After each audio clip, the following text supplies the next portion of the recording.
Alright, so this time I put my headphones in so the microphone is a little closer to my mouth so I don't have to be super loud, but everyone can actually still hear me. So the deck I'm going to talk about in this video is my first deck, which I said in the last video was the Radiant Rider-Waite deck. So I mean, this has got your standard imagery on it, like the Eight of Swords here, and this is what the backs will look like. I really like the backs because I love stars, so it wasn't really that hard to win me over.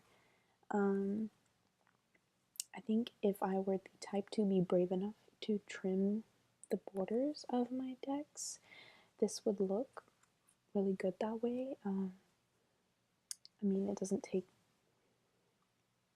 but half a second to figure out, like, this is the Eight of Swords, even if you, like, trim that off.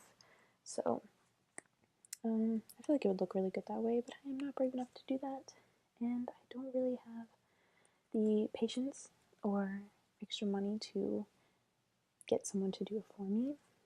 But yeah, so this deck is always my sort of like trusty go-to deck. Like, I always know that I'm gonna get a straightforward answer.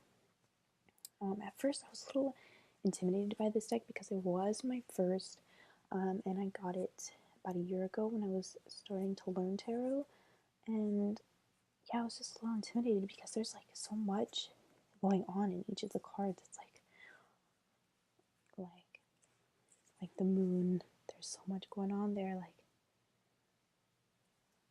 I mean, that's basically every Rider-Waite clone deck, but it was just a little intimidating at first, so I was a little scared to start reading with it. But now that I have gotten more used to reading tarot and stuff, I really appreciate all of the things going on the cards, because as many people who read tarot often know, that the more there is, the more that you can draw from it, basically. So I just really appreciate that.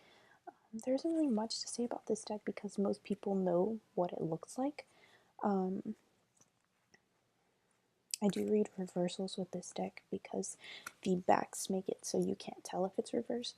And decks where the backs are, let's see, like this, like if it's upside down, you can tell it's upside down. So I don't like reading reversals if I can tell. But you can't with this deck.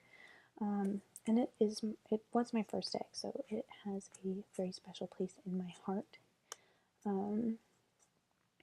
Just looking through it now because I just love it so much, and yeah, it's hard to beat a first deck, even if it isn't a traditional Rider-Waite deck. It's just, first deck is always special, you know? I keep my deck in this black drawstring bag.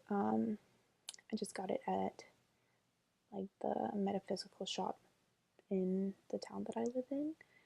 So, I mean, it was just a few dollars. I can't really, I mean, it's just a plain bag with the silver inside, so it's nothing too special, but it's like the perfect size, and I really like drawstring bags for my decks, just because it's the easiest. Yeah, I don't want to have to like try to rip my decks out and something end up messing up. So yeah, that's the Radiant Rider-Waite deck, and those are my thoughts on it. It's not really too detailed because I feel like a lot of people already have opinions on the Rider-Waite deck. Some people don't like it because it's boring or something like that, but I disagree with that. So yeah, that's what I think about that. Hopefully this was easier to hear, even though I tried to be the same level of quiet because I live in a dorm, if you can't tell by my like prison brick wall back there. Yeah, so I have suite mates in my dorm, and so I just try to be quiet so that way I can be considerate of them. So yeah, that's all for this video, and if you'd like, as always, you can check out my shop. I'll leave the link below. Bye!